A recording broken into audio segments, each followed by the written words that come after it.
বেশিরভাগ আমরা কোনো না কোনোভাবে সুদের সাথে সম্পৃক্ত হয়েই যাচ্ছে কিনা? সুদের কথা বললে রাগ করছেন নাকি? নবীজি কি বলেছেন একটু শোনাই, তাহলে রাগ করবেন না ইনশাআল্লাহ। নবীজি বলছেন যে সুদের পাপের 70টা বা 73টা শাখা আছে, যার সবচেয়ে নিচের শাখা হচ্ছে নিজের মাকে বিয়ে করা, এবং সর্বোচ্চ শাখাটা হচ্ছে আল্লাহ এবং তার রাসূলের সাথে যুদ্ধ করা। আল্লাহ এবং তার রাসূলের সাথে যুদ্ধ করা। সূরা বাকারার আয়াত নাম্বার 279 থেকে পড়া শুরু করুন। আমি একটা কথা বানিয়ে বলছি, নবীজি সহিহ বুখারীর হাদিসে বলেছেন, ওলামায়ে কেরাম যারা আছে তারা আপনাকে আরো শেখাতে পারবেন, যে কেউ যদি 1 দিরহাম সুদ খায় সে যেন 36 বার জিনা করেছে। কতবার? 36 বার। কেউ কি 36 বার জিনা করেছে এখানে?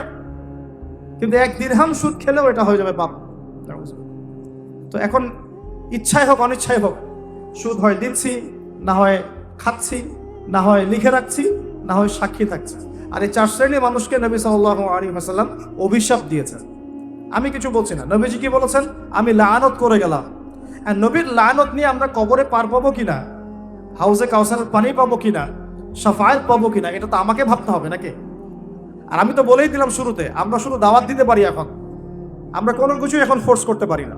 ফাযাক্কিরিনা মা আনতা মুযাক্কির অবস্থায় আমি শুধু আপনাকে রিকোয়েস্ট করতে পারি অর্থনৈতিক জীবনে সুদভিত্তিক অর্থনীতি থেকে বেরিয়ে আসা। আল্লাহ পাক তৌফিক দান করুন।